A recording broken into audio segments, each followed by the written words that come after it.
Welcome to another edition of Chef Knives to Go Quick Look Product Review. I'm Steve Gamache, and today we are looking at the Shibata Kotetsu Bunka 175mm knife. This line of knives has a core steel of R2 powdered metallurgy stainless steel, which is a very high quality, high hardness stainless steel with great edge retention. The heat treat rating is about 62 to 63 Rockwell on that core steel, and the construction is a softer stainless cladding on each side of that for a 3-layer sandwich. We'll get a close-up look, but it's very hard to actually see even the cladding line, but it is there.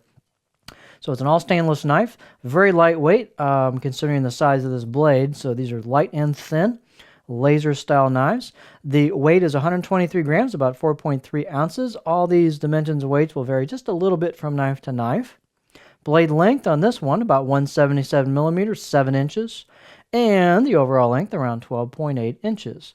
The spine thickness above the back of the blade here at the chin is about 1.9 millimeter, and it pretty much just holds that all the way through until you hit this kind of reverse sword tip, and it thins out as you get towards the grind in the tip of the knife, very thin at the tip. The blade height is quite generous, 50.9 millimeter on this particular sample, so it's a tall knife. And the handle type is nicely executed, octagonal, classic look rosewood with a black packerwood ferrule. Handle circumference right here at the ferrule wood junction is about 3 inches. And you can see the shape of this blade is oriented towards a lot of comfort here on a pinch grip, where you've got that curved Emoto neck into the choil or back of the blade. Fit and finish is really nice on these knives. Greatly rounded back of the blade choil area as well as the spine.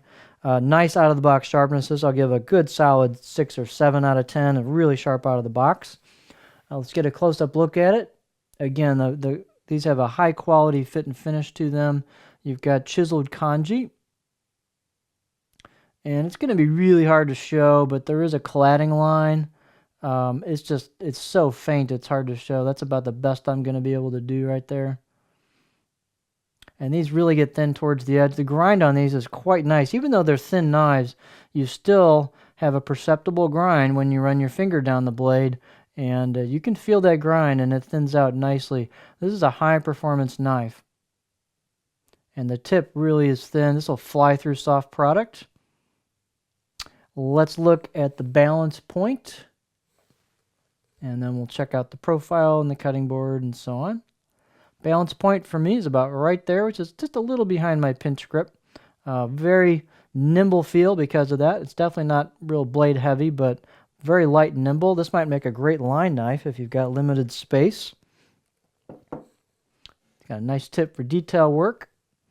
And before we get it on the board, let's look at the choil shot. Nice and thin towards the edge. You can see the polish on the choil there. And here is the profile.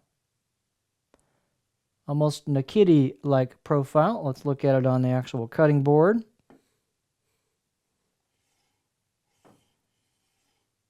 And so you can see there's not a lot of like true flat spot, but you can see a gentle curve throughout, including some back belly back here. So this is not a true flat edge. You can see you don't have a ton of belly towards the tip either. Although I can get about right there before I start digging in the tip. So this knife is not about true chopping, but push-pull cuts, low rocking. Real nice fit and finish and feel on this blade. They're very sharp, really thin at the edge. If you want something that kind of fly through soft ingredients, this might be a good candidate for you. As I said, might make a great line knife. So there you have a really interesting Bunka. The Shibata Kotetsu Bunka 175mm.